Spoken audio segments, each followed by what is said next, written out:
y'all, when we first come in, like y'all make us feel welcome and like y'all like get us pumped and excited to do, what we're about to do. So we may come in like, I don't know, like we may be tired or whatever, and like when we come in, y'all put these smiles on y'all faces and y'all like, y'all make us feel welcome and like hype us up, make us give us some type of like comfort and confidence that we can we can do good no matter what we're thinking or what we're feeling on the inside. Like y'all will do good no matter what we may be feeling right now. So that's something I definitely appreciate.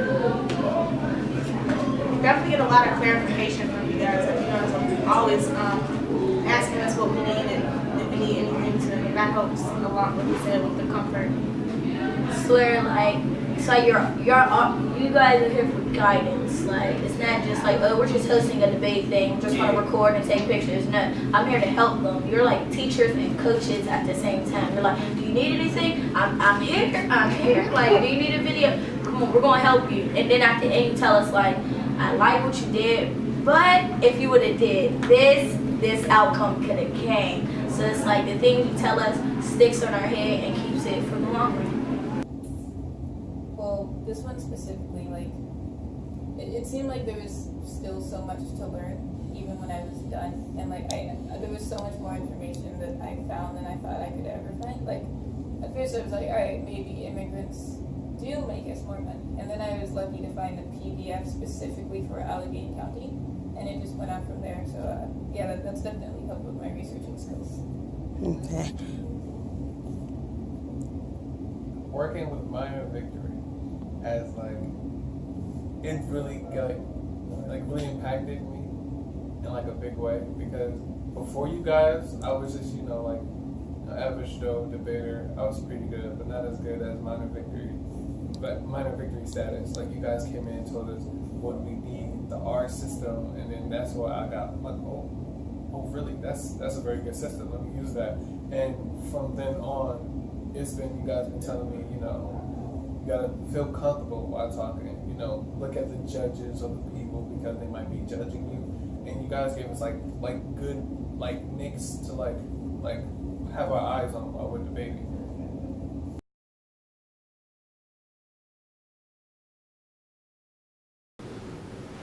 To this date, an estimated 470,000 Syrians have died, 55,000 of them being children. Providing sanctuary of them and immigrants alike is our obligation as humans. Undocumented women should have the freedom of reporting a rape without being deported.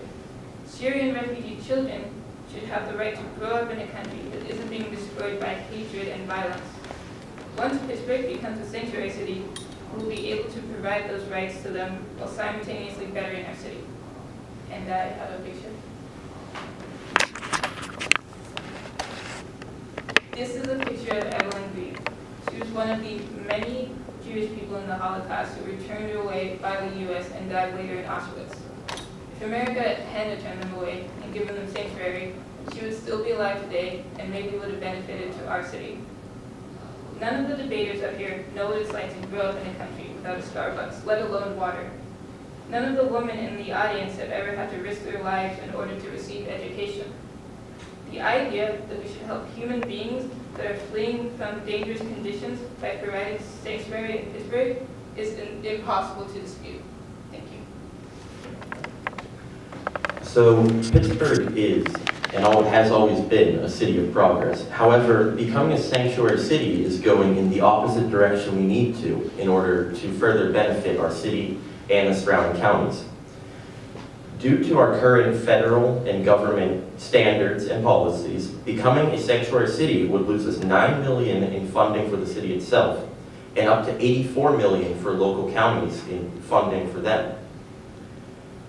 We can't, the question isn't, should immigrants be allowed to immigrate illegally into the U.S.? It's, should they be allowed to illegally immigrate here? And that answer should firmly be no. Our current system for immigration is a very broken and undefined one, in which people going across the border illegally and finding ways to avoid authority and disrupt order are rewarded for doing that, other than those who go through the peaceful immigration process. And instead of becoming a sanctuary city and rewarding this type of behavior, this funding could be better used to create a more straightforward, streamlined approach for immigration. To add to this, if we lose this funding from the government, how can we expect to afford and be able to provide for the influx of illegal immigrants into the area if we can't even provide for our own?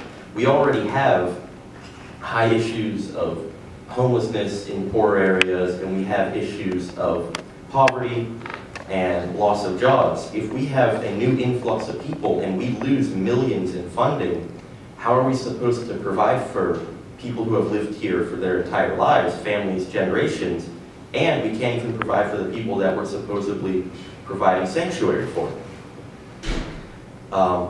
Also, to add to this, our police and authority would be undermined by these actions, as they would not be allowed to report illegal immigrants to the federal and main government forces.